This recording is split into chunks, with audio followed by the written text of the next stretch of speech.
Oh, hello. Happy. It's Tuesday. It's weird day.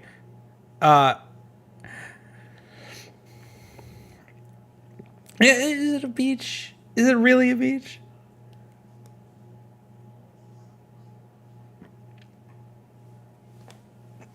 Yeah, it's a lake beach. Doesn't count. Also, you have taken me to that beach. We have photos together on the beach.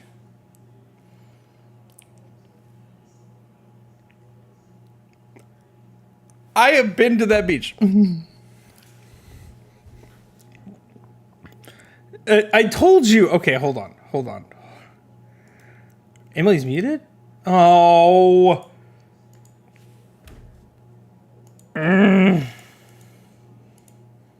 Yep. Speak words. Hello. There we go. Okay, restart. This is the actual beginning of No, it's not. Not until Blake makes me stop shining like the sun or look like his ghostly friend. You are a ghostly friend. I look like it. Oh, hold on. I look like friend. Call me Casper. Hold on. I told you. So you're too bright. You want to be darker? Look at how bright my face is. There we go. That should be better. That's better. Hey, I'm watching the stream. That is better. That Okay. is better. I no longer glow with the heavenly light. Okay. So, that also means nobody heard any music. No, it's fine. It's fine. Restream is weird. I'm learning that Restream lets you post to both your Twitch and YouTube chat at the same time. I'm happy I get to see both. I'm very, very happy I get to see both. But if I want to, I can switch between the two or post to both. It's interesting. For those of you who don't know, we stream now on YouTube and on Twitch at the same time, but we post the video to YouTube later. So that's that. Nothing further. Sorry, I'm just sending a threatening message to people I know, letting them know if they're not in podcasts, they're no longer my friends. Are these people that I know in person as well? Yes. Okay, fair.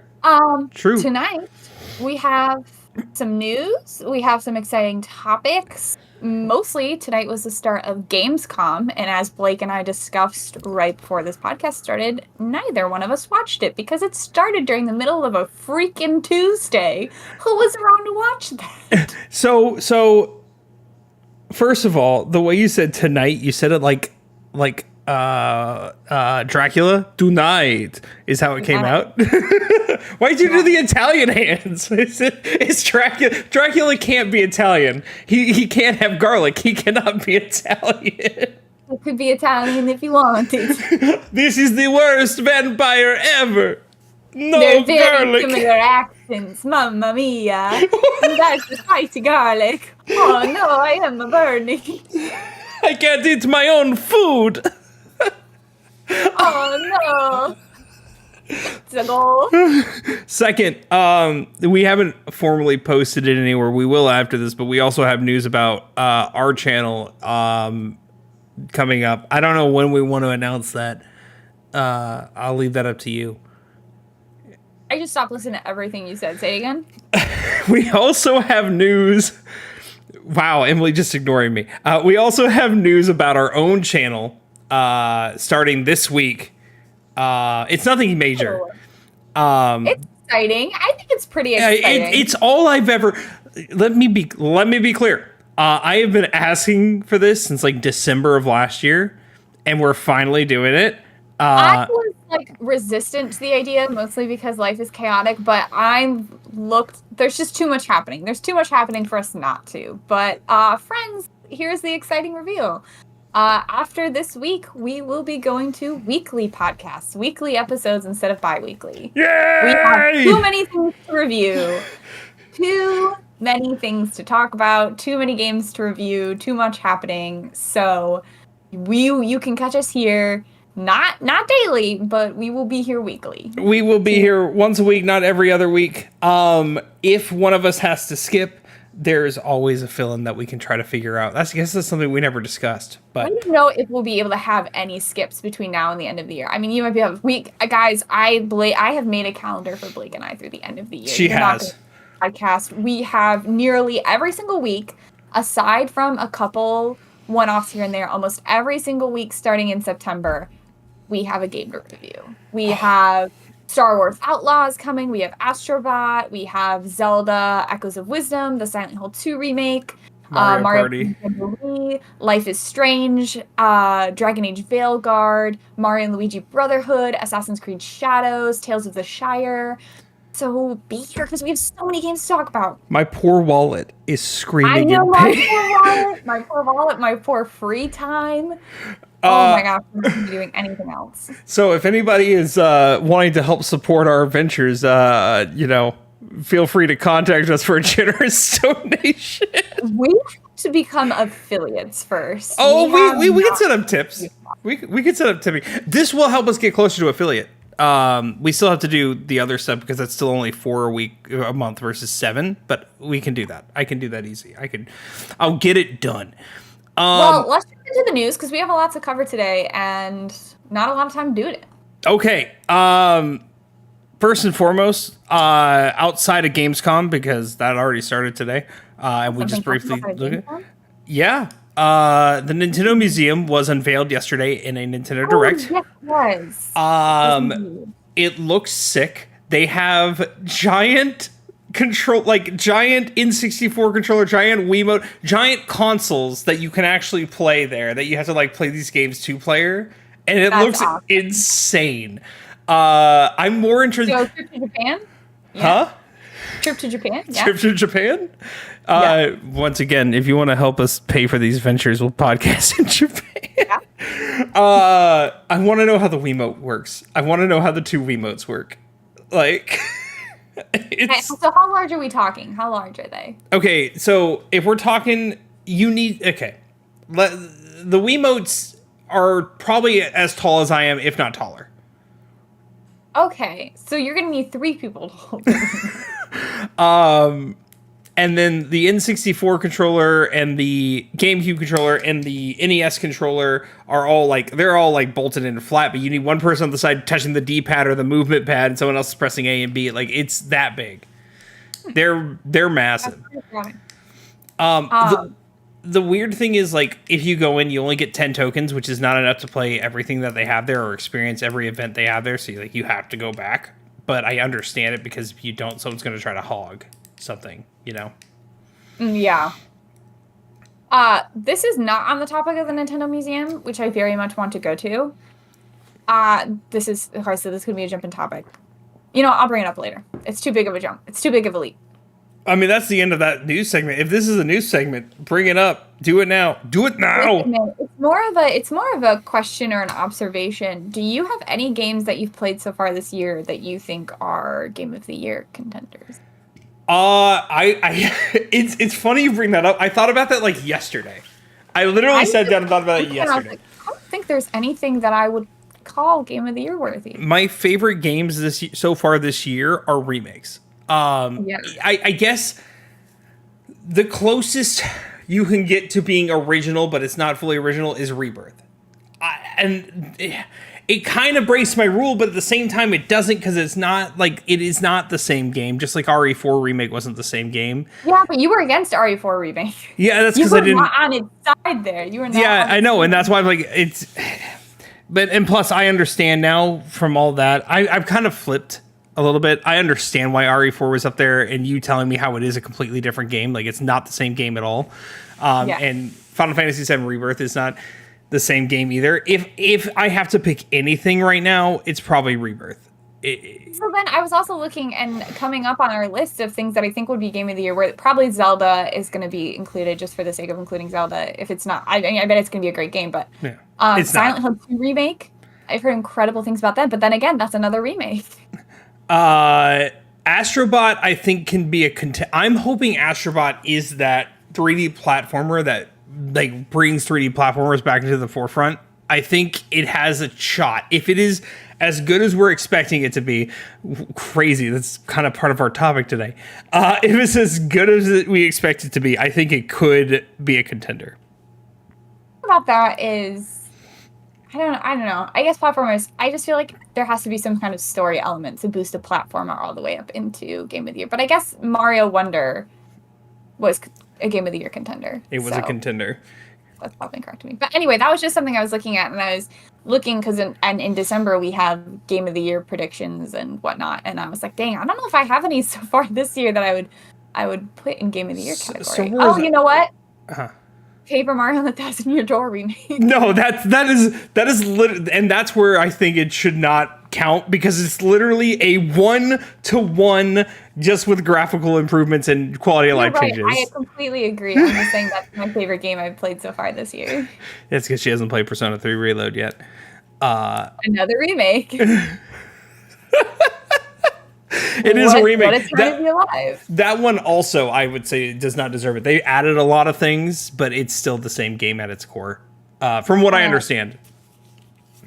So, any Gamescom stuff? I know, for me personally, out of the list, I saw the biggest thing that excited me was Little Nightmares 3. So, I have a list here. Do you mind if we... Trailers? I don't think you watched the trailers either. Do you mind if we do something before we do that? Because it's kind of like a weird story. Not if you make us watch all the trailers. No, we're not going to watch all those trailers. Okay. This is a different story that's not related to Gamescom. Oh, okay. Go for it. Yeah. Black Myth Wukong's coming out. I think, has it already come out? It might have already come out. It came out because it's already beating, it's already like number 2 for the most active players. Right. Okay. Black Myth Wukong came out, right? Crazy. They released...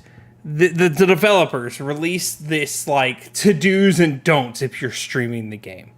Okay? It's this weird list, and everyone is just scratching their heads about how nuts this is. The to-dos, there's only one. Have fun.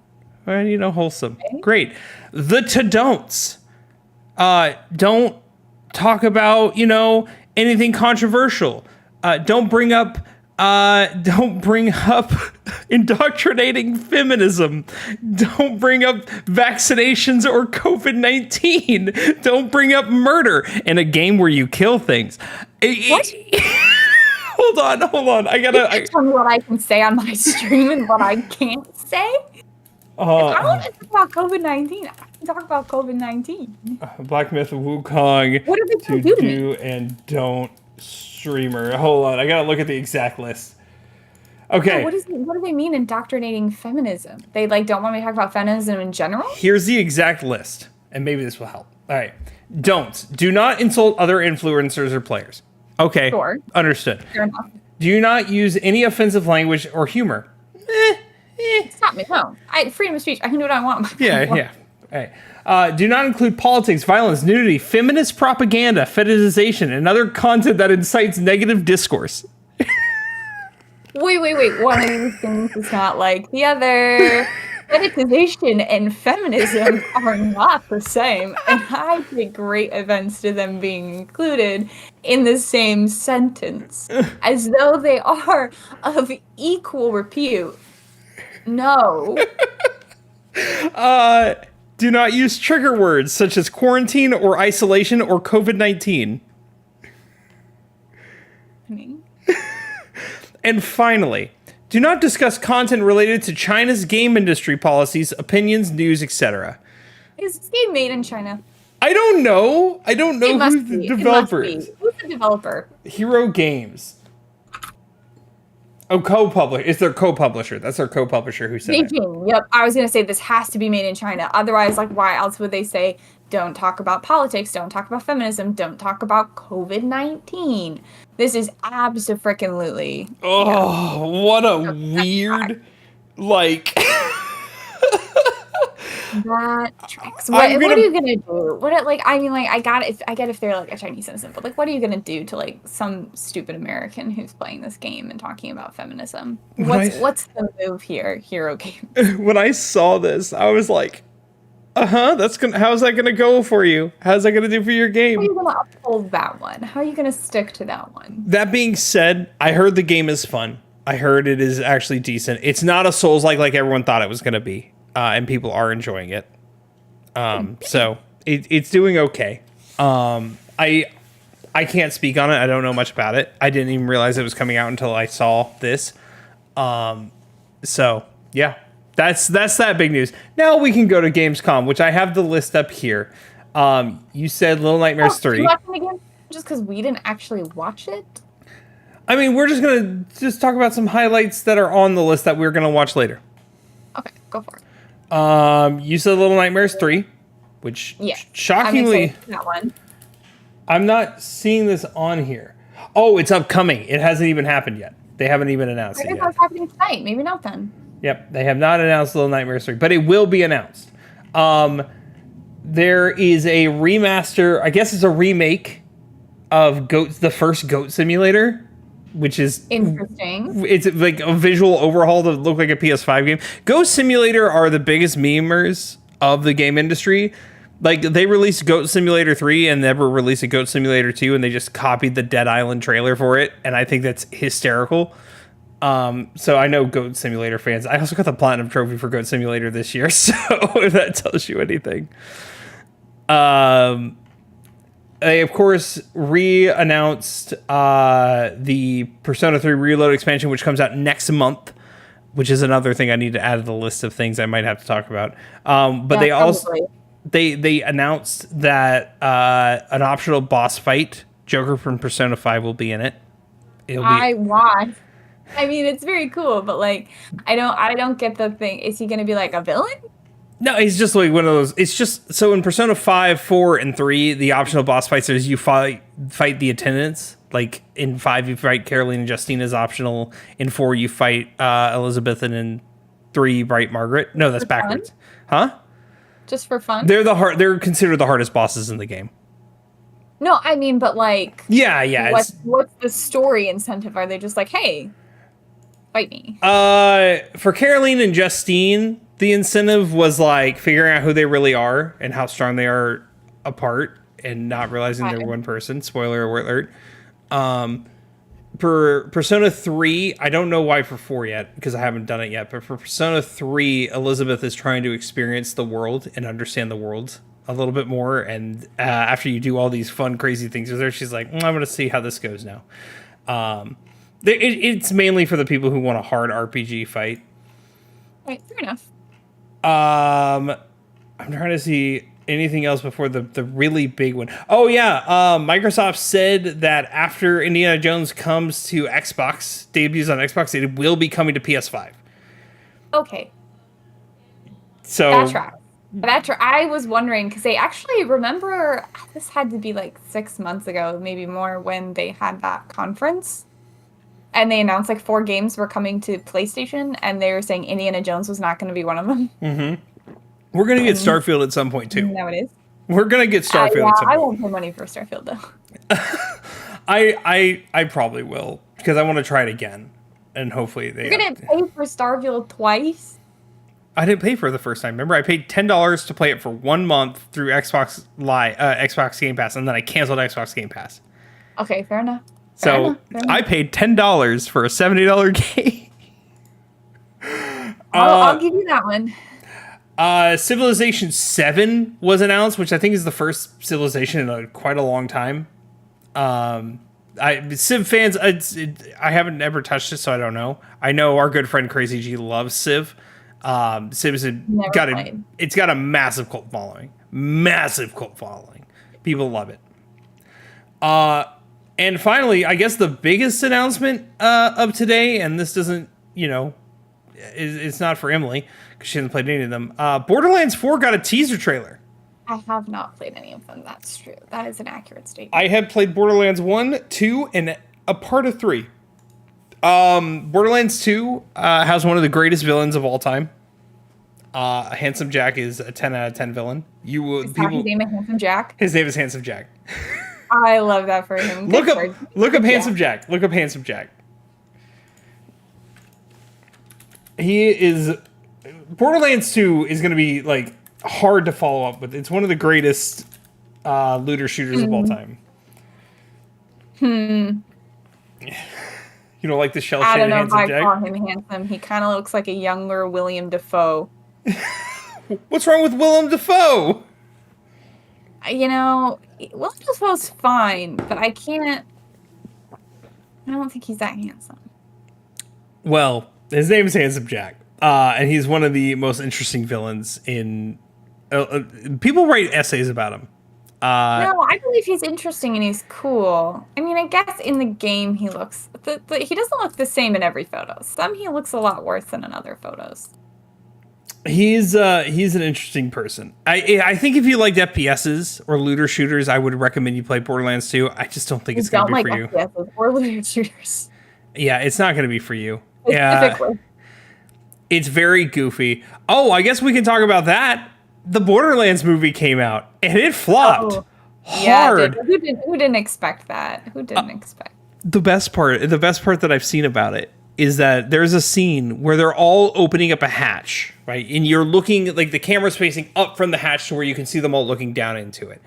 When you see the hatch lifting, you can see someone who's not in the crew, someone who's part of the actual like movie crew who's not in the movie, lifting it like through the little crack. You can see him and it's not well hidden. That's embarrassing. That's as bad as the Starbucks cup in Game of Thrones. Yeah, that's as bad. That's bad. That's super bad. Well, no, it's not super bad. That's an actually decent movie. But yeah, Borderlands flopped. I'm not gonna go see it. Pass. I wasn't planning on seeing it.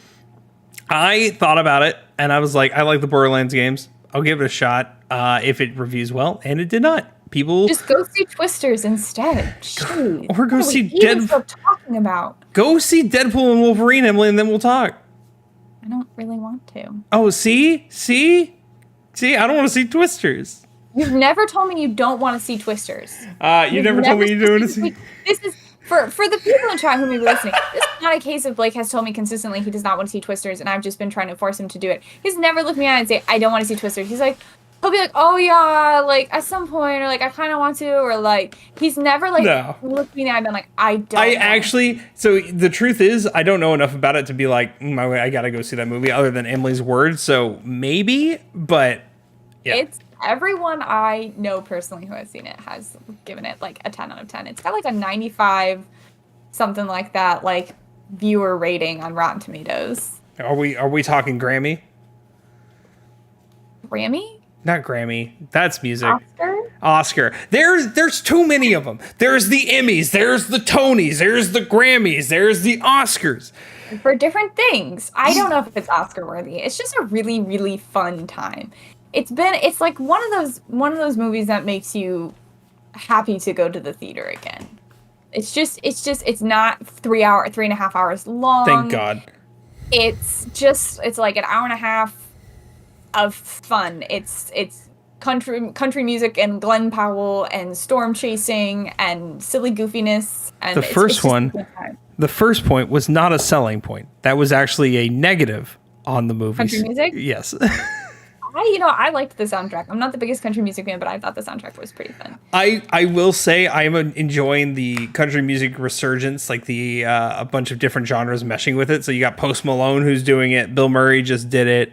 There's some hip hop artists who are doing it now. Like there's a resurgence of actually. You might like it. You might like. Oh, I'm frozen probably. Yeah, you're fine. You're here. I got you. I think if you don't want to see it, you don't have to go see it. But if you're going to go see it or you're interested in it, I think it's a movie that's worth seeing in theaters because of the effects and whatnot. I'm going to wait for it to come to a streaming service near me to where I can watch it from my couch. It's on your couch now. You can watch it now. What service? Amazon Prime. I have Prime. I do have Prime. Actually, I don't think it's included with Prime, but you can like rent it from Prime. Oh, then it's gonna be like $30.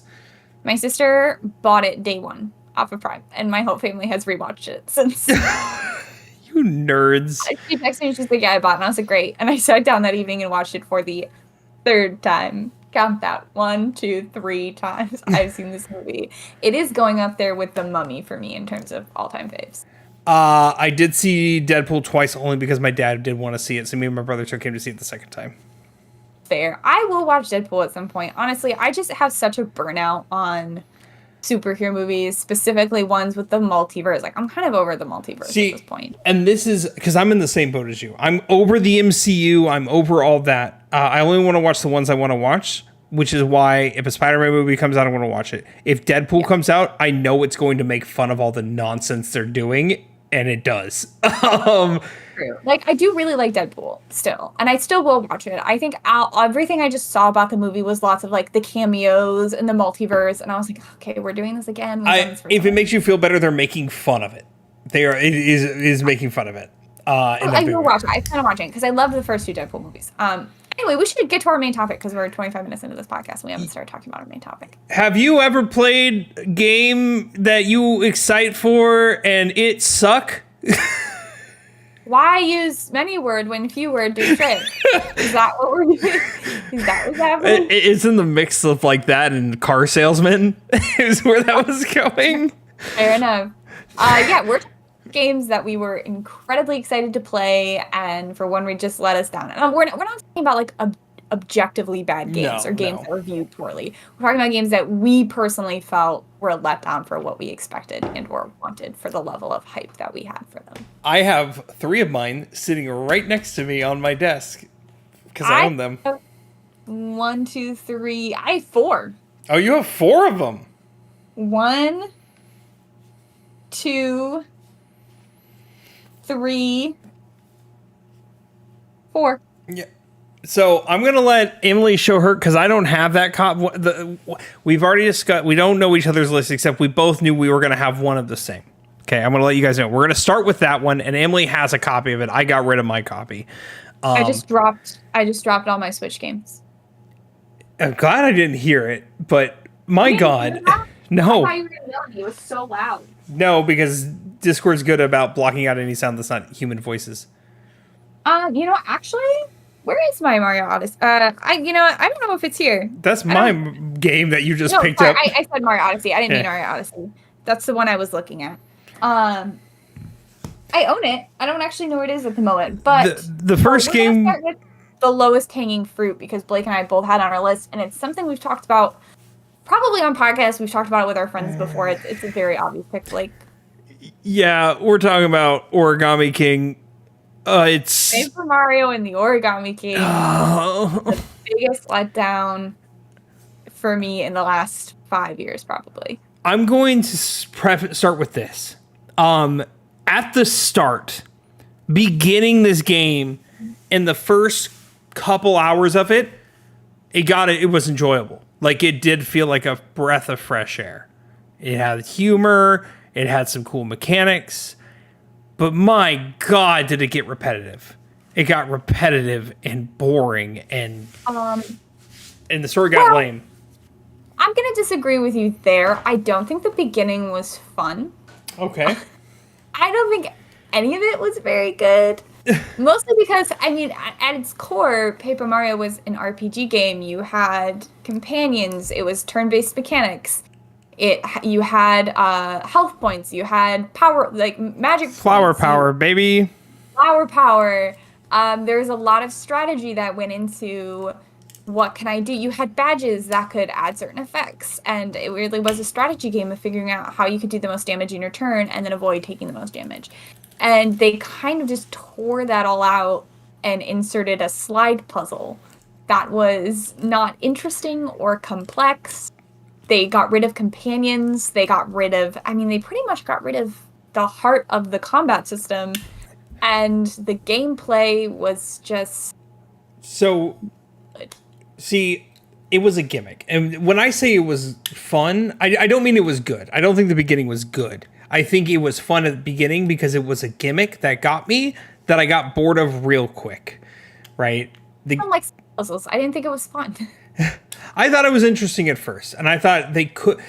I think it had a lot more potential and they didn't really utilize it. They said slide puzzles, and then they just stopped there. The boss fights, I even waited till a boss fight to make it interesting, and even then, it still was kind of lame. Boss fights were the most interesting the combat ever got, and it wasn't even that good.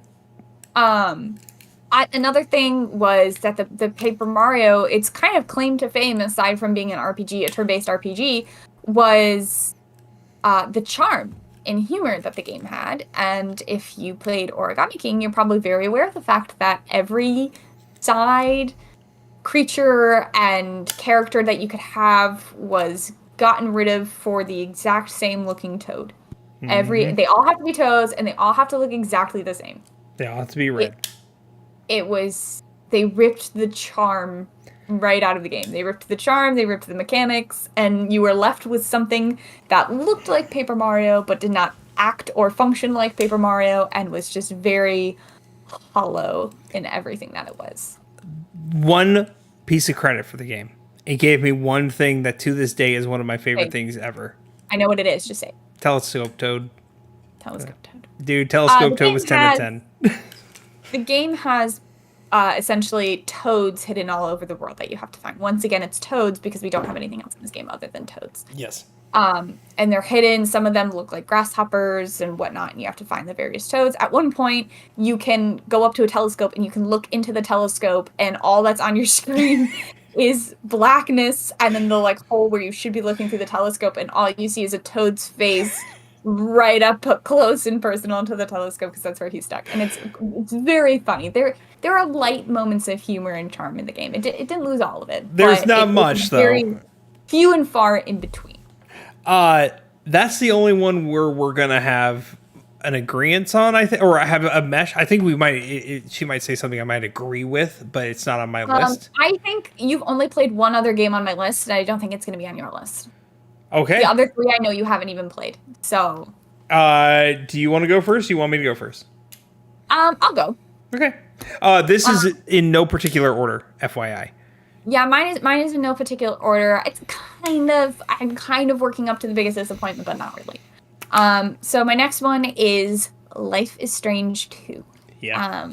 For those of you who are fans of the original Life is Strange, I found the story really interesting. The problem with Life is Strange 2 wasn't necessarily that it was a bad game.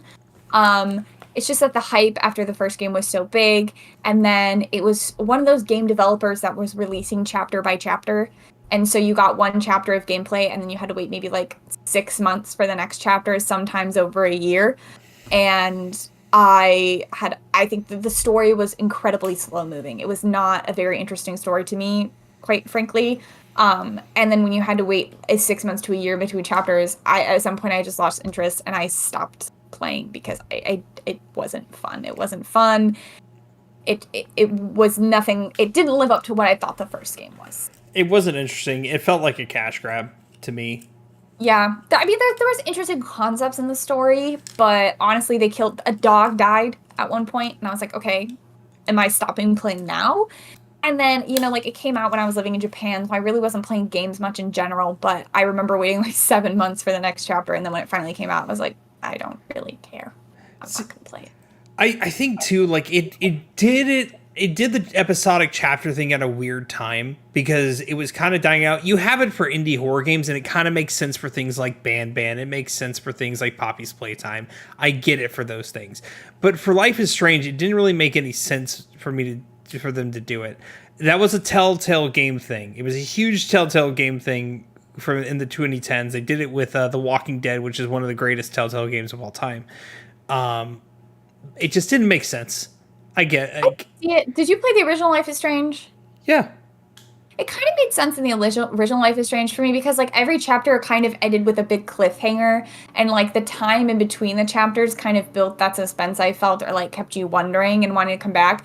But at some point, it felt less like they were doing it on a release schedule and more just like, hey, we haven't finished the game yet, or we're rushing to finish it, and you're constantly being put off and put off and put off and put off, and then it goes from being like, ooh, I can't wait for the next one, to, like, hey, it's been years. Are you going to finish your game or what? So I actually played Life is Strange 1 after all chapters were released. So I didn't do the same thing in that regard. 2, okay. But even with 1, it was still kind of in that heyday and it made sense. And like you said, it had the cliffhangers. 2 it didn't make sense for 2. And even playing all the way through, it won't make sense. It felt like... I just really didn't like the plot. I mean, like, the beginning of it was kind of interesting, and then at one point they were like, working at a pot farm, and he and the brother were fighting, and I was like, I could not care less about what's happening right now, or either of you. And then I stopped playing, and then the next chapter came out, and I just never picked it up again. It did not hit me at all the same way that the first one. There was no like level of mystery to it, you know, like the first one had the what's happening with the girls, like what's going on there. Where did Chloe's friend go? What is her name? Rachel? Where did she go? Was her name Rachel? I don't think her name's Rachel. It was Max and Chloe, and someone was missing, wasn't it? Okay, maybe I'm thinking of something. Well, I don't remember what the friend's name, but she was missing, and you were trying to find her, trying to find what was happening to all these girls, and how did she get these time powers, and can we save Chloe? There was nothing really I felt like I was trying to solve in the second one. You were correct. It was Rachel. Okay. I could not remember. It didn't sound right when you said it. To be honest. It didn't sound right to me. It still doesn't sound right to me. Rachel. But I feel like I'm constantly thinking of like the Batman thing where it's like, where's Rachel? I don't know why. It didn't happen, but I'm picturing them screaming like the Jason in Heavy Rain. Rachel! Jason! So yeah, that was my number 4. I don't even have much to say about it because I was just so meh on the whole game, and I didn't beat it, so I can't even criticize all of it. So that's really all I have to say about Life is Strange 2. It just was not a worthy follow-up. And if you want to hear my thoughts on the Life is Strange, I guess it's 3. It's the direct sequel to the original Life is Strange with the same character, and I will be playing that in a couple months when it comes out, and we'll be reviewing. Did you play True Colors? I did not. Are you going to? Maybe. I actually have not picked up a Life is Strange, like anything in that universe since Life is Strange 2, and now it's not the same developer anymore. So nope. I've kind of been hesitant to pick them up, but I think my first foray back will be with Life is Strange Double Exposure. And then if that recaptures my heart and my interest, then maybe I'll try. Double Exposure is such a good, catchy name. Isn't it so? Like, it plays on Max's whole picture-taking thing, yeah. And then, like, also the fact that it's double, it's just such a good title. That's whoever thought that up. But yeah, let's go to your number 4. I have nothing else to say on Life is Strange 2. My number 4 is the only other one where I don't have a copy of it. I bought this game day one, like a lot of people, excited with how it's going to be. I will state this. It had a massive turnaround, and right now people love it. It's one of the greatest games ever created. But it's not... I haven't picked it up since then. I bought it day one. That game is No Man's Sky. I purchased No Man's Sky, so excited. Got it on my PS4. I had just moved back home to good old Louisiana in 2016. I put it in my PS4, expecting like, oh, I'm naming fauna. I'm finding these plants that I get to name myself, and this planet is mine if anyone comes to it. But no one's ever going to come to it at that point. Like you won't find anybody because the world they built was so expansive. You would never find anybody. No one would ever find what you have found. It would take forever for anybody to do it. I think they estimated like the chances are 1 in a billion for someone to go to a planet that you've been on. That is too big. Too much. Because it was procedurally generated. Like it was a procedurally generated world that was then connected to the internet and all connected together. But other than like finding these plants and animals and these new planets and then occasionally finding a base and getting resources and talking to these NPCs who tell you really not to do much, there was nothing to do. I sunk about 5 to 10 hours into it. I'm just like, I can't do this anymore. I'm not enjoying myself. There's nothing to do. I think I've heard a lot about the 2. I haven't played it, so I can't really critique it. But I did hear that it was like not what they had promised at launch, but then that they went back and made good on all their promises and went above and beyond, and now it's an incredible game.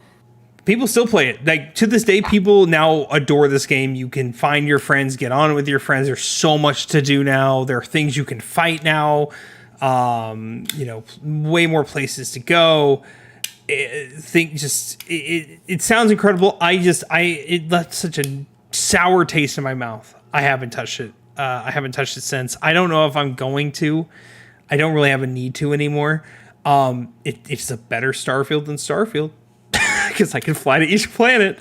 Most things are. We've established Kingdom Hearts is better Starfield than Starfield. I will say I was juggling between Starfield and No Man's Sky, but at least I will give Starfield this. There was at least things to do in Starfield at launch. There were missions and there was a story. You know, I will give Starfield this.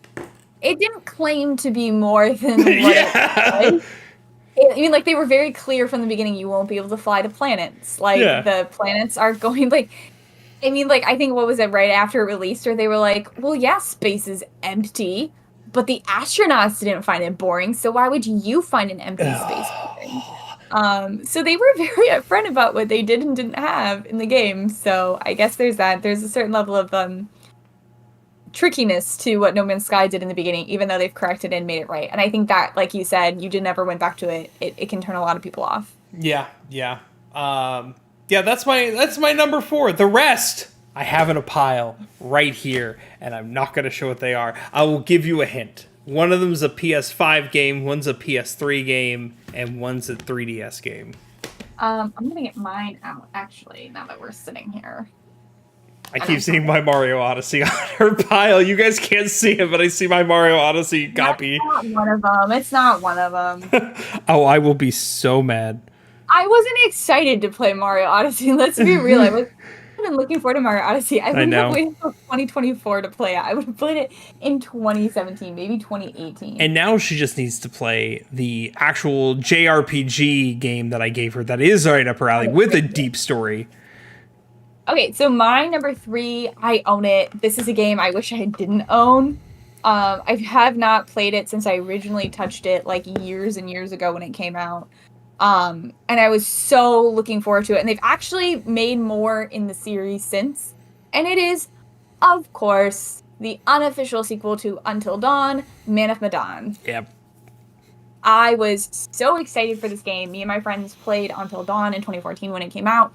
We played it so many times. Every time we met a new friend, we made them play it. We had people come over and play it. We played it where each person got a character.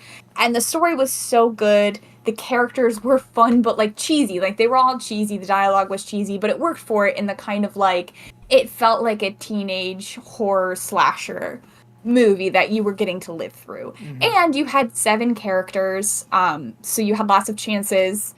And there was a big twist in it, right? Like, if you've ever played Until Dawn, you know that there's a very large twist that happens, and I'm not going to spoil what the twist is. But it made it more exciting, it made it more interesting, there were multiple layers to the story, and then you got to Man of Medan. And what could have been? So this was the official start of what they called the Dark Pictures Anthology, which they weren't technically sequels to Until Dawn. They were their own. I mean, it was supposed to be an anthology, right? There's been 3 of them. I will tell you, this is the only one. Actually, I did play the second one all the way through with my friends. I never finished the third, and I think there was a 4th one I just never even touched. Isn't Ashley Tisdale in one of them? Yes, Ashley Tisdale is. So there's Man of Medan, Little Hope, which is the one I played through all the way with my friends, House of Ashes, which I believe is the Ashley Tisdale one, and then I think there's a 4th one. I can't remember the title of. The one with he's got red hair. He's in Shameless. I can't. Yes. He's also Cal Kestis in Star Wars. Is that not Little Hope, though? I don't know. I'm looking. Yes, that is Little Hope. Oh, that's Little Hope. Never mind. Sorry. The guy from the Maze Runner? Yeah. Okay. Anyway, they had fewer characters. They were shorter. The dialogue was not a cheesy and a charming kind of way. The stories were not very well done. They kind of pulled and mute yourself here if you don't want spoilers for Man of Medan, but they pulled it was all just a dream at the end of it. And it wasn't actually a dream, but it was like, no, this wasn't actually supernatural stuff happening to you. There was like a poisonous gold or there was something like a gas in the air or something like that made them all hallucinate all of it. And when you find out that at the end of the game, none of the stakes were real, it doesn't make it very interesting. It actually ruins any kind of replayability, right? Because you're like, okay, well, I don't care how the story ends up because I don't care if we get a different ending because it wasn't real. It wasn't a good game. It was a bad game. I will say what it did do that I liked was this started, because this was the start of the anthology, it added the ability to assign characters to players. So instead of one person playing or you and your friends switching off, you could actually say, like, this is my character, this is your character, and then you were assigned to play when your character came up. And then there were, like, stats on how you were playing those characters and how your play styles differentiated. And it kind of gave you a motive to not want to get all the people out alive and just focus on your character, which could kind of turn players against each other in a certain way if their characters did. So that was a pretty interesting addition, but it just lost so much of the charm and appeal of Until Dawn. I feel like every game since Until Dawn has tried to recapture that magic, and it's not succeeded. Until Dawn remake. That will do it. See. I will say the Quarry was better, but the Quarry was also not part of the Dark Pictures anthology and was longer, had more characters, stuck to the supernatural ideas that they put out there. So it was much more interesting than the Little Hope. Because the Little Hope series was also not supernatural. I think none of the Dark Pictures anthologies had any supernatural element, but they spent the whole thing trying to convince you it was supernatural. Like, Little Hope was supposed to be a town about the witch trials, and, like, the witches were coming to get you, but, like, in the end, it was a guy who killed his whole family at one point and then was old and hallucinating everything. So I, at the end, kept being like, oh, it was all just a dream or hallucination. They weren't good. They weren't good, and I still own this game despite the fact that I've played it once, like, 5 years ago, and I don't like it. Platinum it. You won't. Coward. I don't want to be right. I won't. You're absolutely right. I will not do that. These games are fun to play with friends, but they're incredibly slow moving to the point that, and you can't skip any part. So no, I won't be doing that. This next one is going to cause a lot of controversy. I feel a little bit of controversy. A little. It depends. It's playable teaser. I'm kidding. It's not. It's not PT. We would be fighting. We would not be talking anymore. We would have so many words. I'm about to have fights with other people, and once I say what it is, you know what type of people it's going to be.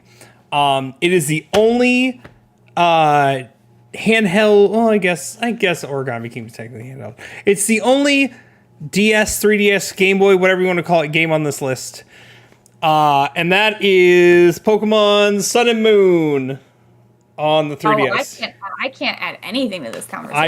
I know. Don't worry. I have plenty to say. Have both of them. Now, this is not going to cause any controversy with Emily, but all you Poke fans out there, I know you're a cult. I used to be part of that cult. I got out. You play a lot of Pokemon for someone who got out. Oh, yeah, I like my original games. But all those people who say Pokemon Company can't do any wrong, chill. What can I say about Gen 7? Generations 1 through 5, I think, is where not Pokemon should have ended, but they should have stayed in the 2D sprite, not super deep story. Gen 5 has a great story. Black and White have a great story, but it's still baseline. It was your classic monster catching game that was just fun for kids. And I was in that group. I enjoyed it. I liked seeing what you could do, the worlds they created, the new Pokemon they created. Gen 6 kind of went downward. It was a little too easy, but I understood that it was a children's game. It was my least favorite out of all of them. It was their first 3D one, so I cut them slack. I didn't dislike the games in Gen 6. I had a good time. And then they remade my favorite ones. They remade Gen 3 and Gen 6. Omega Ruby, Alpha Sapphire, loved them. So when they announced Gen 7 back in 2016, 2017, I was hyped. I was so excited. I'm like, all right, this is their second time doing 3D.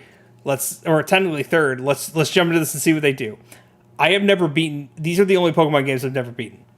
Really? I didn't realize you hadn't beaten them. I haven't gotten past. There are, I think, 4 or 5 islands. I haven't got past the first island. Wow. The farthest I've gotten is finishing the first island and being like, nope, still boring. Why do you still own both of them? I rebought them because I keep telling myself I'm going to do it, and I eventually am going to do it, but I need to be in a mind space for it. Because here's the problem. Here's the issue with them.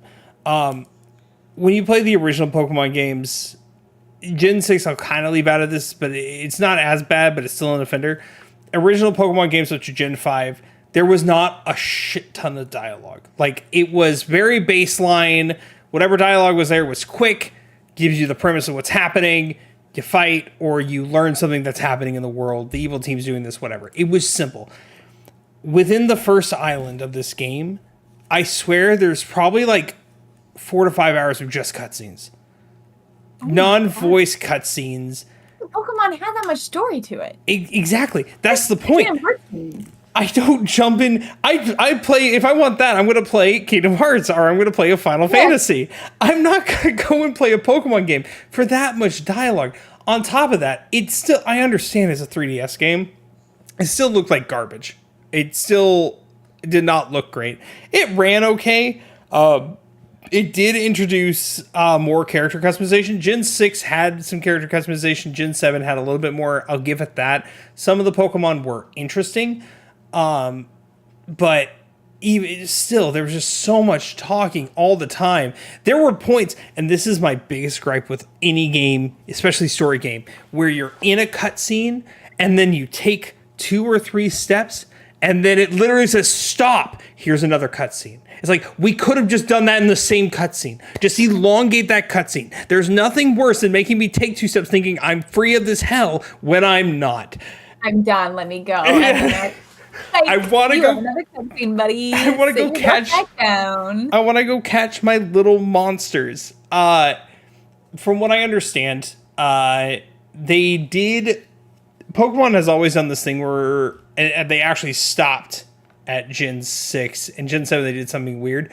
They used to like release a 3rd version, which is like the definitive way to play, where they added extra story and stuff. They didn't do it for Gen 5, they added a sequels instead, which were actually interesting. They did a good job. Gen 6, they didn't do anything at all. This generation, Gen 7, they introduced the Ultra games, which are the same game, but significantly harder. And I guess they did add more story. People prefer the Ultra games over these, but because I haven't beaten the original, if I'm going to play them again, I'm going to play the Ultra game. But even then, I'm just not interested. I don't want so many cutscenes. Pokemon's the game where I want to turn my brain off. It's my little monster catching, turn my brain off game, not a, oh my god, let me go do the damn thing. Here's 13 hours of cutscenes and stories. Sit back and relax and watch it. And then walk 2 steps and then get another cutscene. My god. That all being said, I will give it props for actually being notably one of the hardest Pokemon games ever created. People say it is one of the harder ones, which I'll give them then. One for me to skip. It is, it's just not for me. I will eventually go through and I will get past Island 1 and continue playing, but something tells me I'm not going to love it. They did try something different and it wasn't for me. So that's my number 3.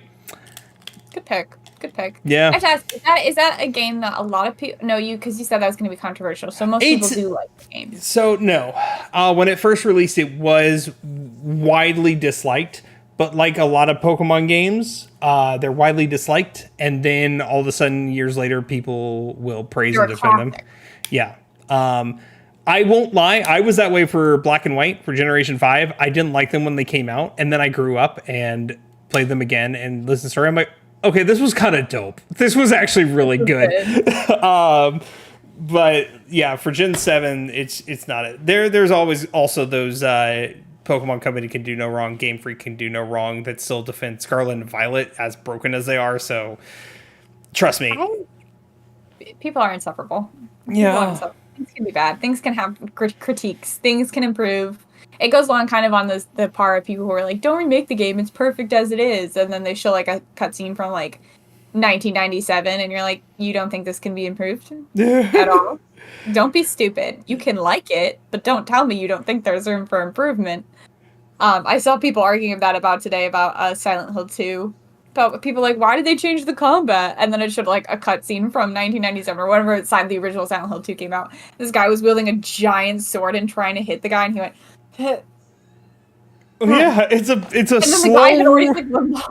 It's a slow running PS1 game. What do you expect? We need something new.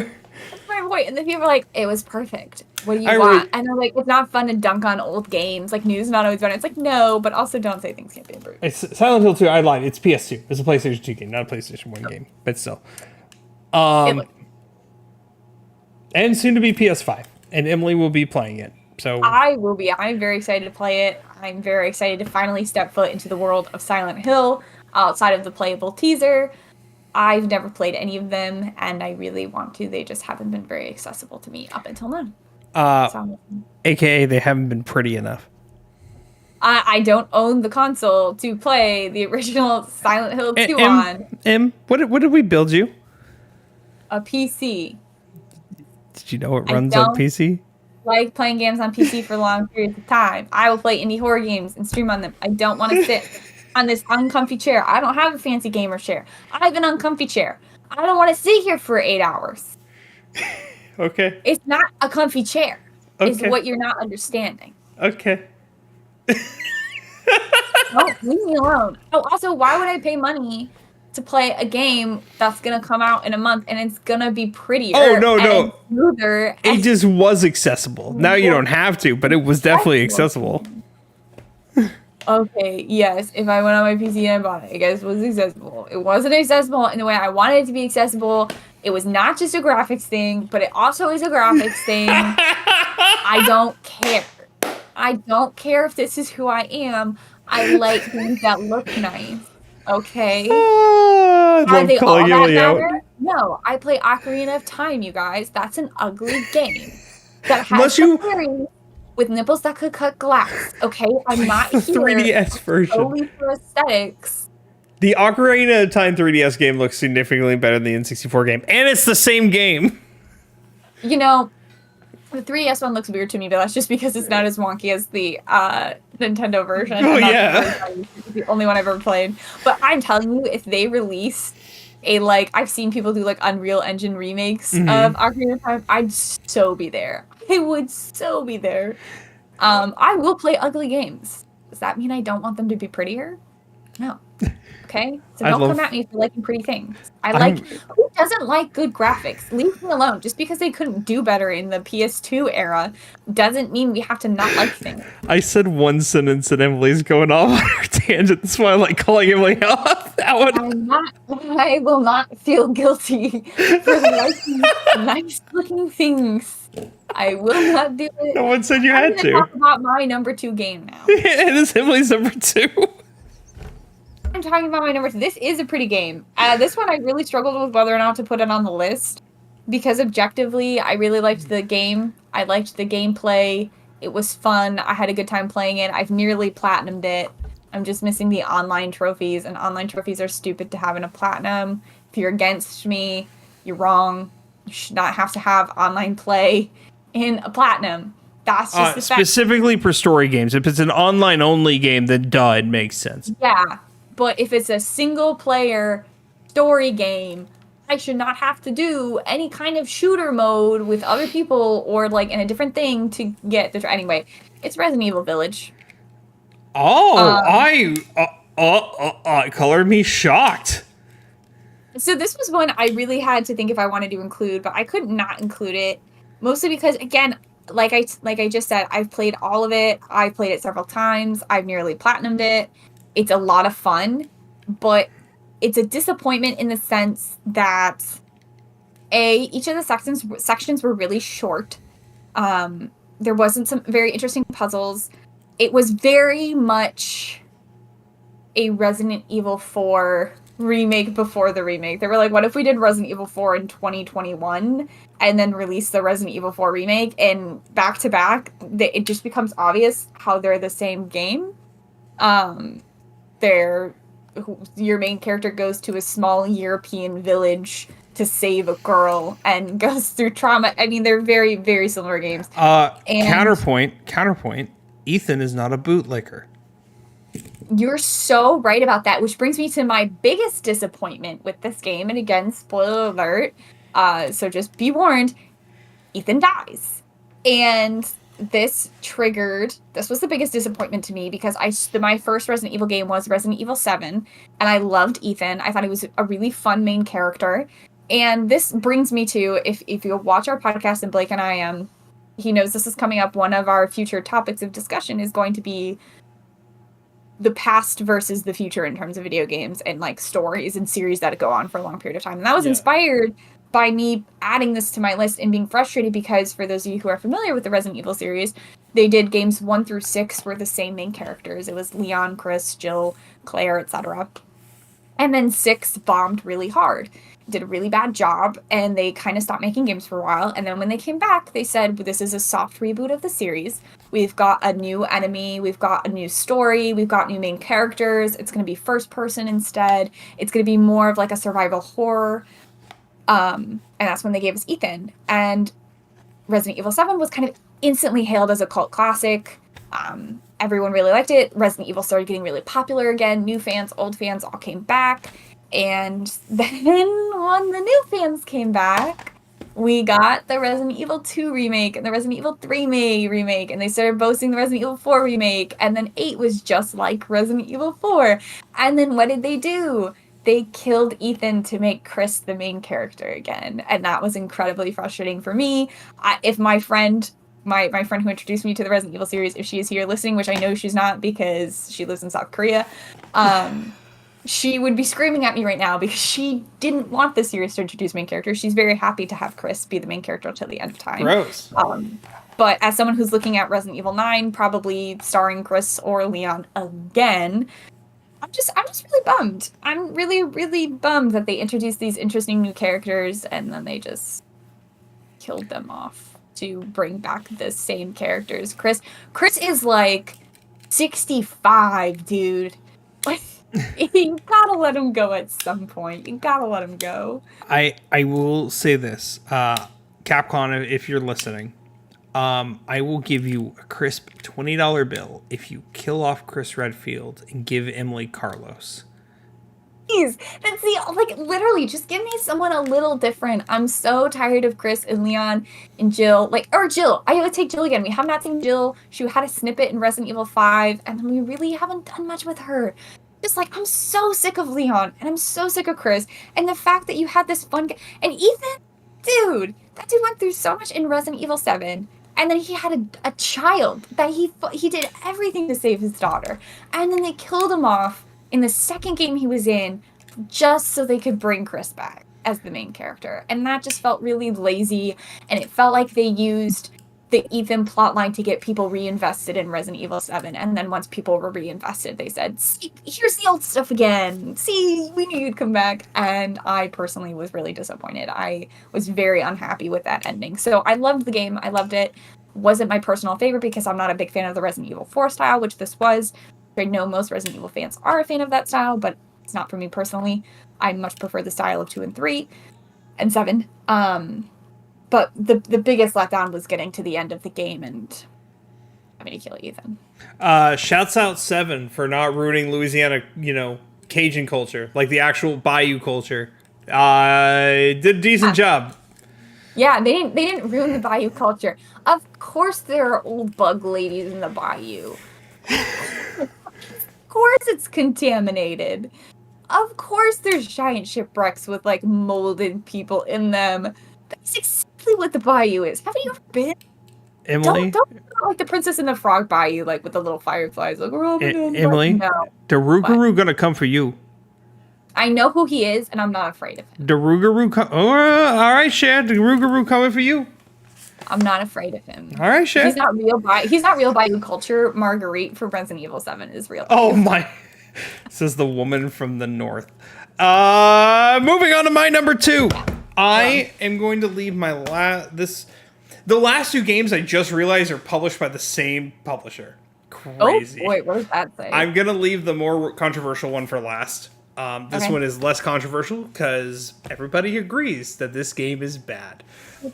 My number 2 is Balan Wonderworlds. That's the Borderlands spinoff or something? No.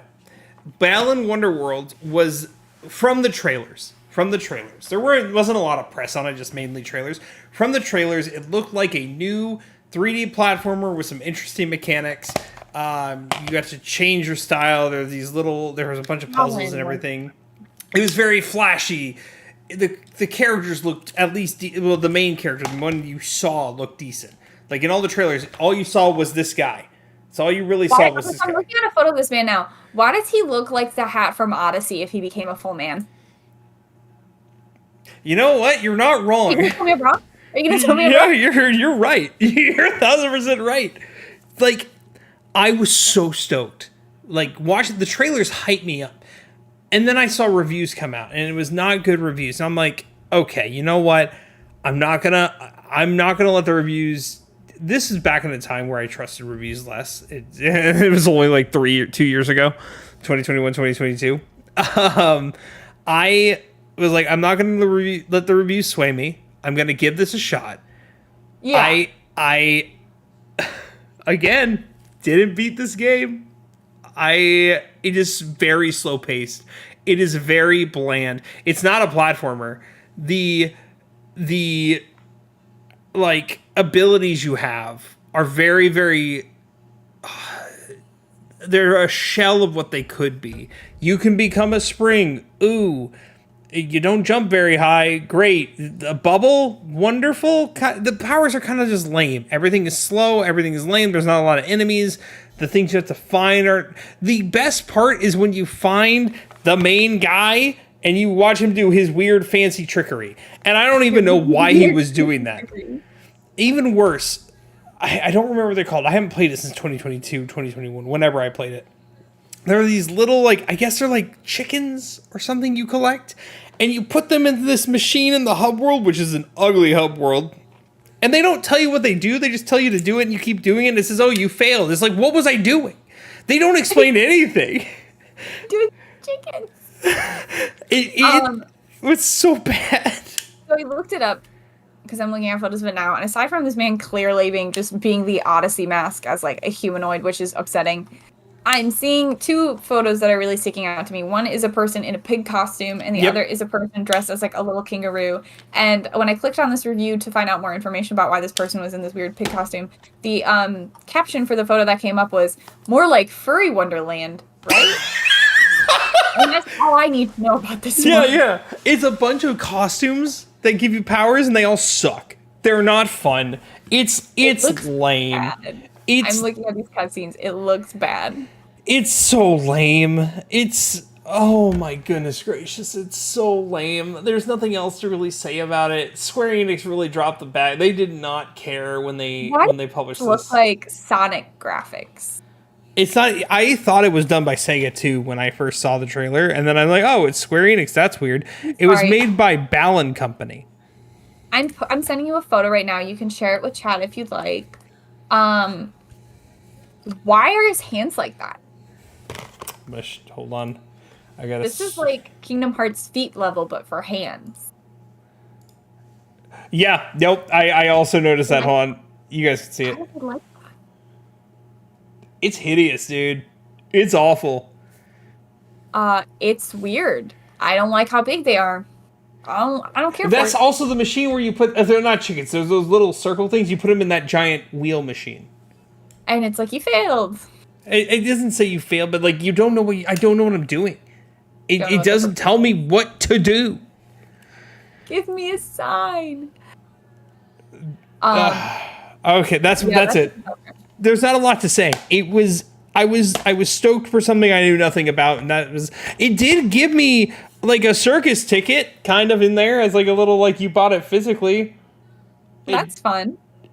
I don't know why. It's not like I guess it's kind of circus themed.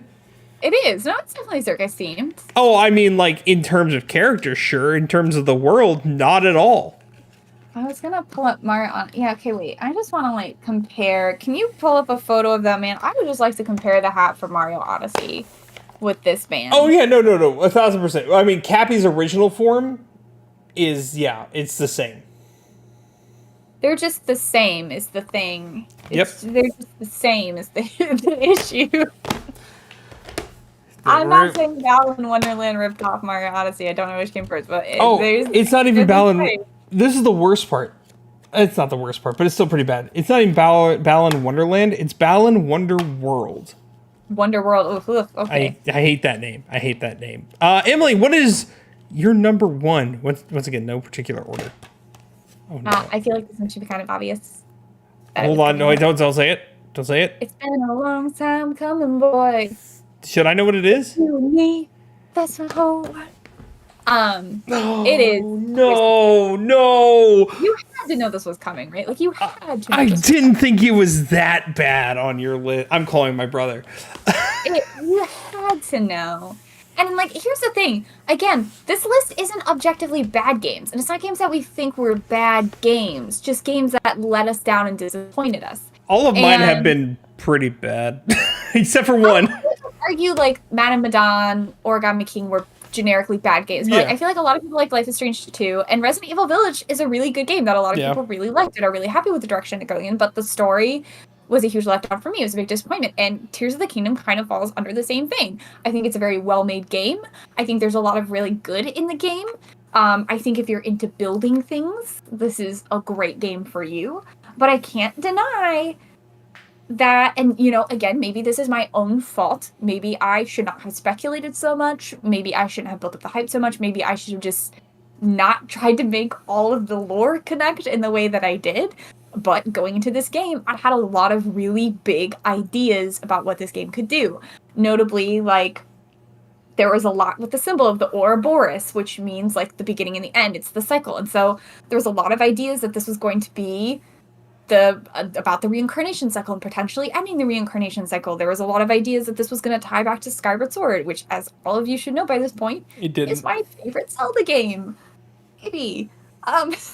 There was, I mean, like, you can't deny that Ganondorf in this game, in that trailer, looked like Demise.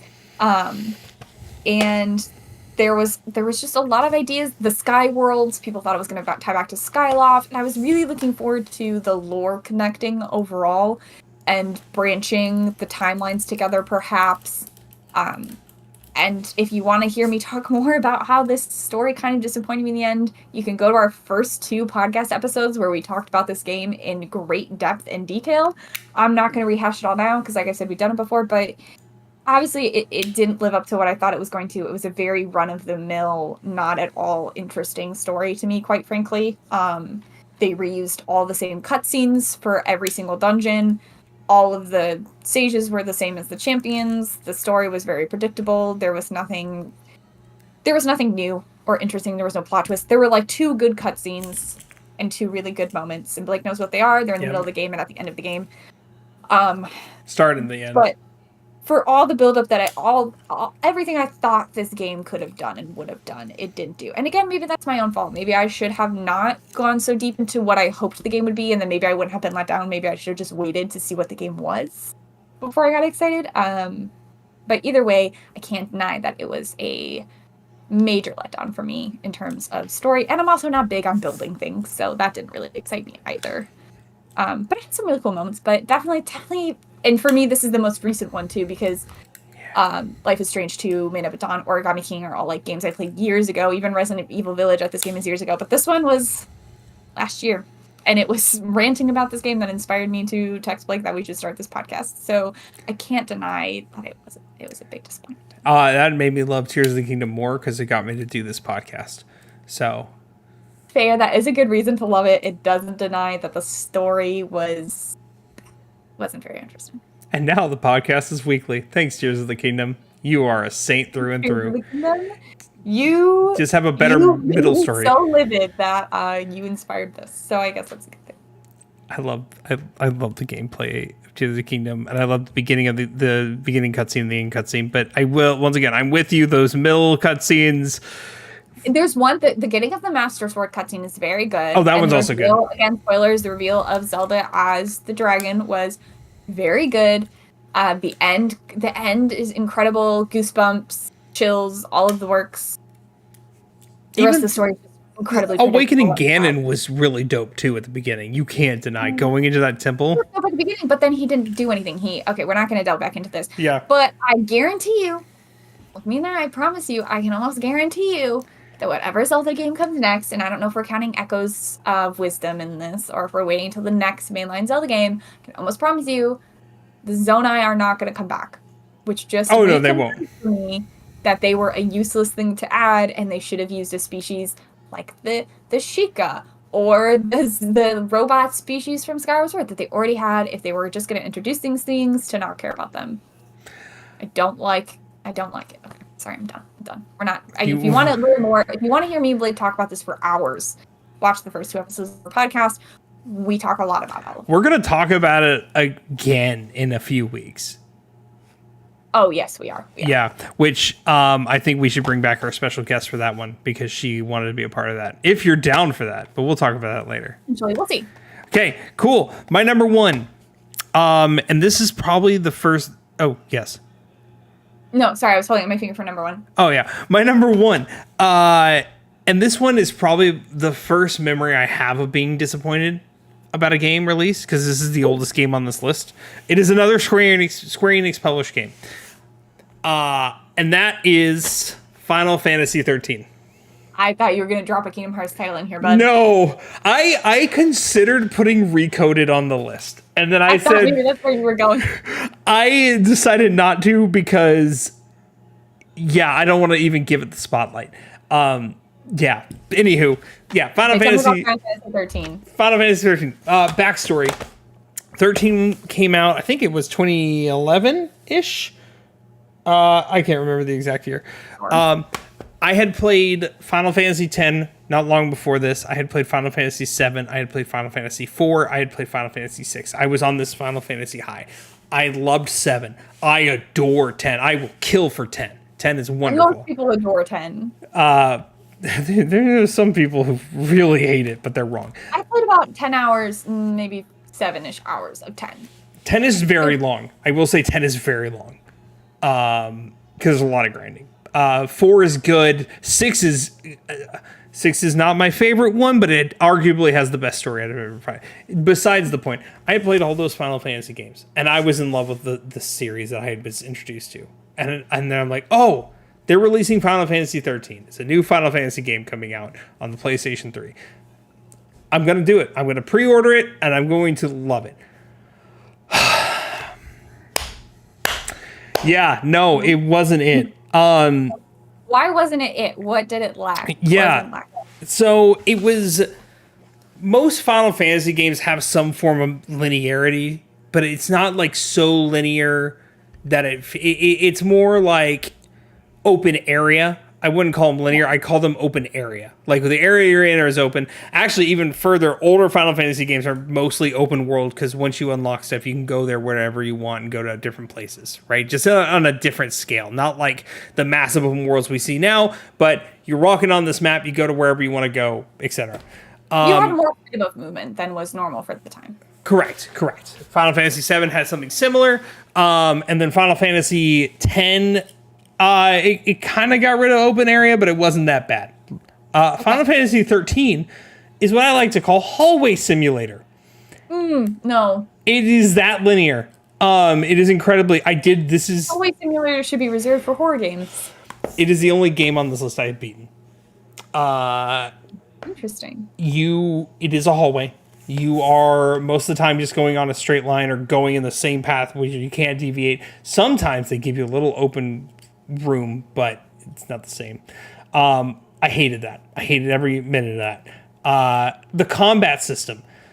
Final Fantasy X, Final Fantasy VII, you had the ATB system. In 6, you also had the ATB system where it was like a timer goes by. Once that timer fills, you can make an action. Right? It was turn-based, but it wasn't quite turn-based. This introduced something called the paradigm system that, to this day, I still don't understand how it works. And I beat this game, and I watched... I recently watched D replay, and I looked at it, and one, I had flashbacks. I'm like, how did I do all that? I still don't know what's going on. The story is also so... It's boring. It's not interesting. They weirdly, I don't want to call it racist, but it seemed a little bit racist the way they portrayed one of its. Yeah, one of the only character who wasn't Asian or white, the one African American character was incredibly stereotyped. Though he did have a baby chocobo come out of his afro, and I loved that baby chocobo. He shockingly still my favorite character. He was the best character in this whole game. He just was not very like complex, or he didn't like break away from stereotypes. Yeah, mostly the stereotypes thing. He was the one character who had a gun as his main weapon. You see where I'm going with this. It felt very like, hey, we got to put him in here for inclusion, but we don't mean it. And it felt very like racist and not great. I know what you're saying. Correct me if I'm wrong. I hope I'm wrong and I'm over, I hope I'm completely wrong and Square Enix did fine. Final Fantasy 13, to me, not great. And then for some reason, because it wasn't well received when it first came out, people didn't love it. And then for some reason, they released a part 2 and a part 3. There's Final Fantasy 10-2 and Final Fantasy 13-2 and Final Fantasy 13 Lightning Returns. Final Fantasy, you gotta chill, man. You gotta calm down. I haven't played those games. I probably never will. People do like them.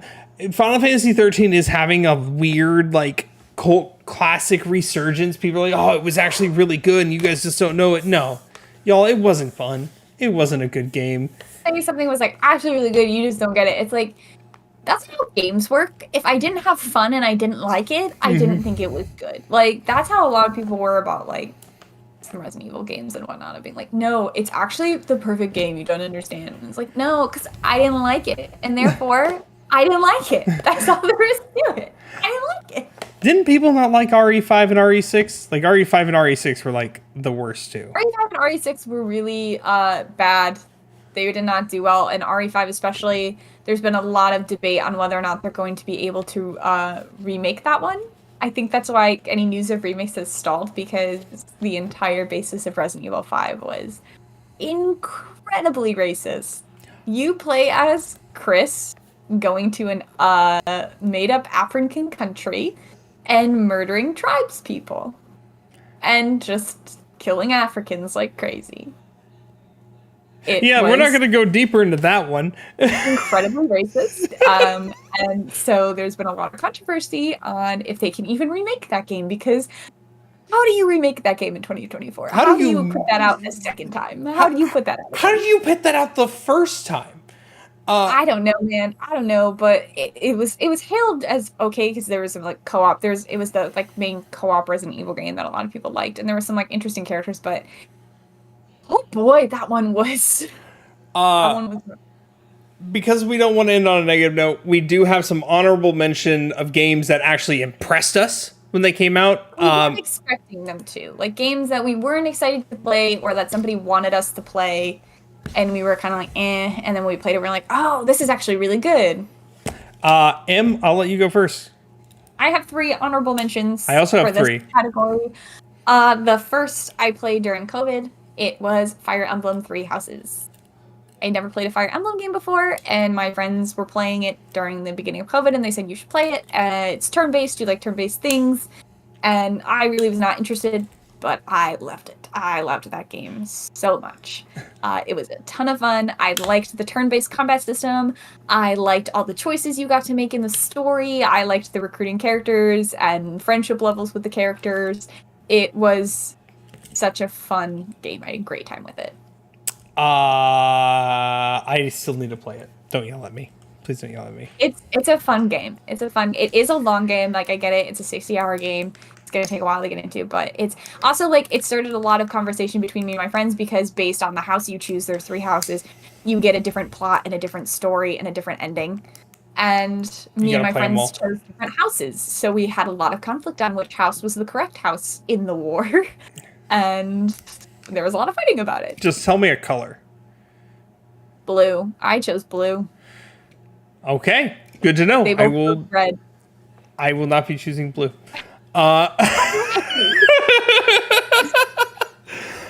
My first honorable mention, and I actually like added it last second in talking to him when we were talking about things earlier, about games Emily hasn't played yet. Actually is 13 Sentinels Aegis Rim. Emily has my copy. I do, it's right here. I got it and I was like, okay, it is an Atlas game. I might like it. I don't know anything about it. I'm not big into tactical RPGs. I'm not big into mechs. It's not necessarily my thing, but I'll give it a shot. And my God, is it way more complex than I ever expected it to be. The story is surprisingly like super deep and dark.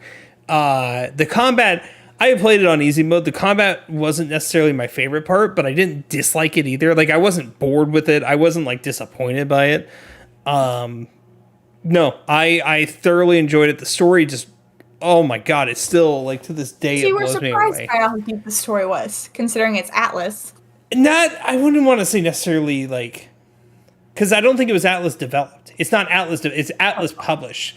So it's not like it's Persona. It's not that team. Fair enough. Yeah. I think it's Vanillaware who did Odin's Sphere and all that. I still shouldn't have been shocked. I loved it. I highly recommend it. It didn't get a lot. It got some traction when it released. I don't think it got enough love. I think it deserves more love. It's a good time.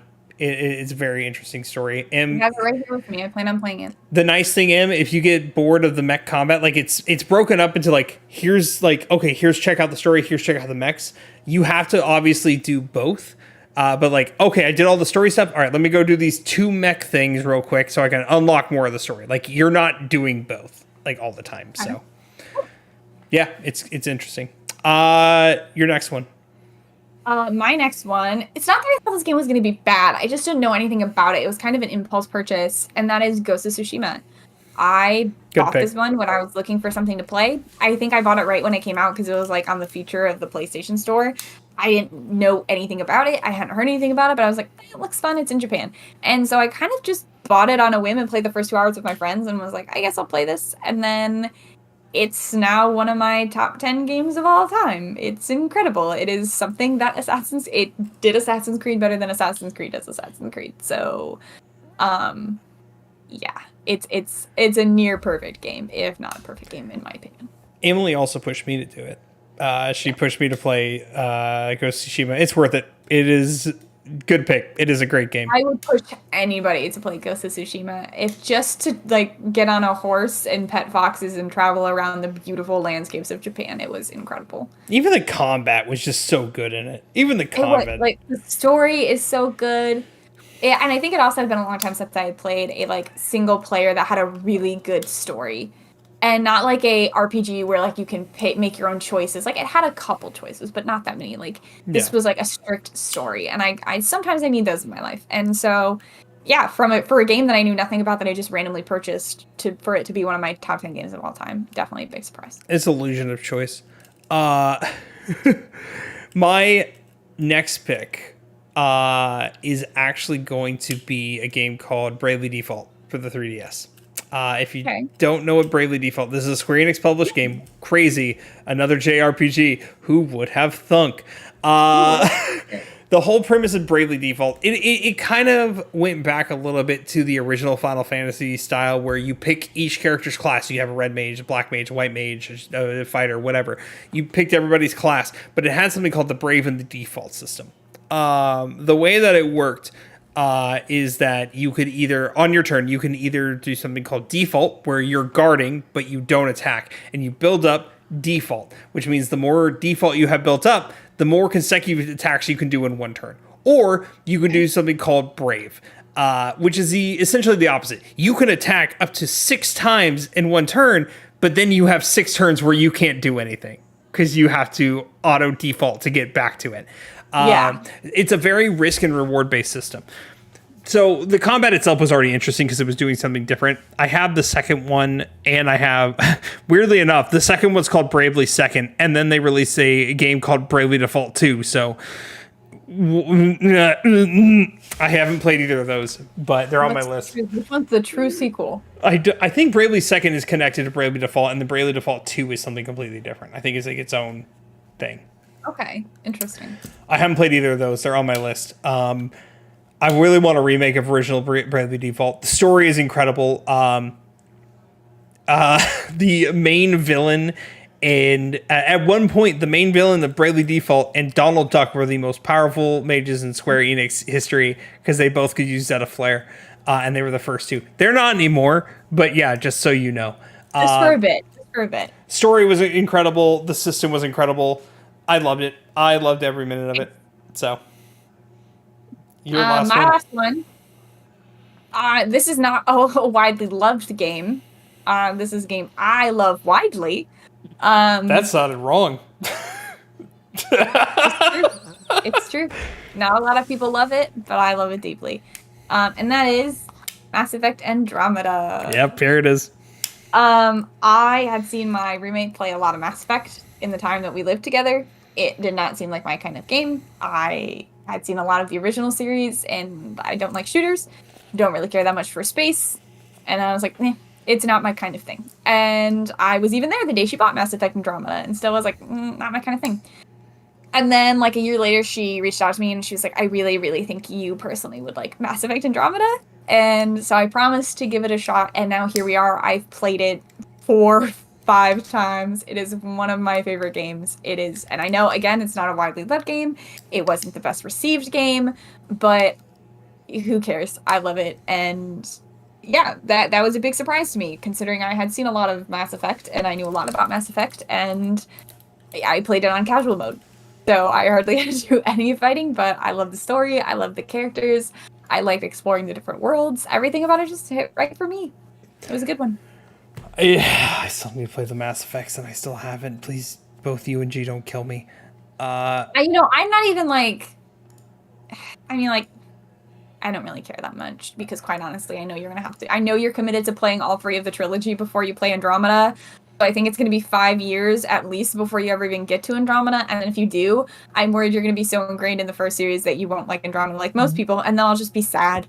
The worst part... I kind of let that one go. The worst part was I was expecting this year to be slower, so I kind of, engraved time in my second half of the year. Like, yeah, I'm gonna play all the Mass Effect games. I'm gonna play Baldur's Gate, which I'm doing Baldur's Gate right now. Fantastic. I'm gonna play the Mass Effect games, finally. And lo and behold, now we have a slew of things that are coming out because it come out earlier in the year. I can't play anything else until I play and beat Dragon Age Inquisition, because I need to play Dragon Age Veilguard when Yes, you do. But last one, go real quick, because I have to sign off very soon. I also do. My last one is Nier Automata.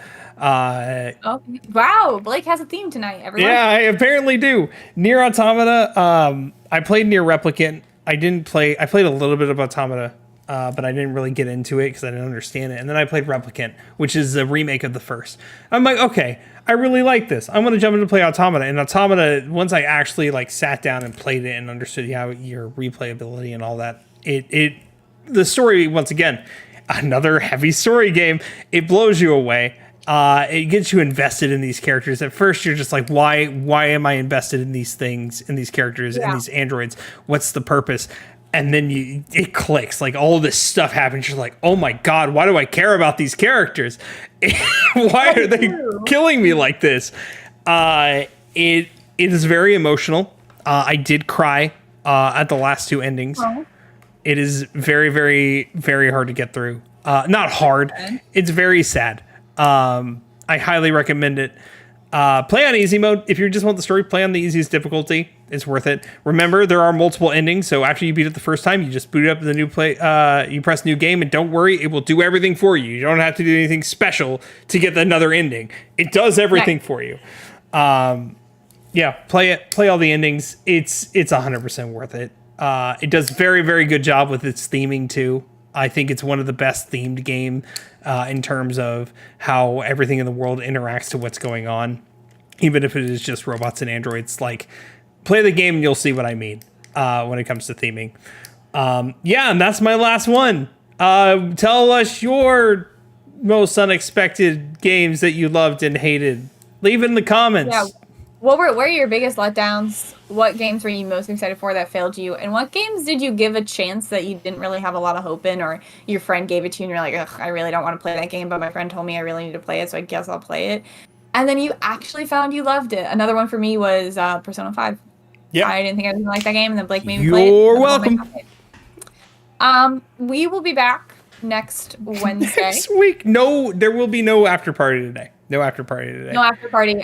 We do have to go. But next week, we will be talking about battling new and old versus gaming. Specifically, kind of what I mentioned earlier with Resident Evil about series developing and changing over the years, because you have to develop and change, but then the fans want the old stuff back, and then you get the old stuff back, and then they say something like, you haven't reinvented the wheel yet. And so how do games We'll talk balance about that? these again. We'll be talking about Pokemon Gen 7 again with that one. Believe you I me. have 3 different series I want to talk about with yeah, we'll be talking a lot about the new and old and as long-standing game series develop. How do they stay true to what they were when they started while also spicing it up? And what do the fans want from them? Because I feel like that's a big thing. It's never clear what the fans want. The fans want them to change, and then they change, and then they want the old stuff back. So we'll see. Same. On that note, if you're on Twitch, make sure you go to our YouTube channel and like, comment, subscribe, feed the algorithm. If you're on YouTube watching now, go. It's hungry. Do all those things, and then go to our Twitch channel and follow us on Twitch. If you're watching the playback that comes out every Friday after we do these podcasts, do all the things, the same things. Do the things. We love anyone who's watching in any way, shape, or form. Yeah, we are also if you're on. Not watching, I'll find you. More specifically, the Kool-Aid Man will. We're not going to go deeper into that. I'm not going to expand on that. Yeah, don't. I think they'll just find out on their own. Also, we are on Spotify, so if you want to listen on the road, you can find us on Spotify, Podstation 64 there. You can find me on Twitch, twitch.tv/The Bearded Blake Show, and, well, you know. Hey, you know what? Star Wars Outlaws comes out next Wednesday, and I'll be playing and then reviewing that game. So I might stream some of it on my Twitch next week. So if you want to see me play a Star Wars game when I've never played a Star Wars game in my life, nor have I seen the majority of the Star Wars films, I'm just picking it up because it looks like it has fun exploration, and you get a cute animal companion. So if you want to see me test it out, we will be playing that probably next week, and then I'm going to do a review on it 2 weeks from tomorrow. So be there. I will be playing Pokerogue tomorrow, and then doing my Twitch Baldur's Gate stream until Astrobot comes out, so... Woo! We're going to be busy, guys. So make sure to stay tuned and hang out with us because we have a lot to talk about. On that note, we're signing out. Okay, goodbye, everybody. Have a wonderful night. Good.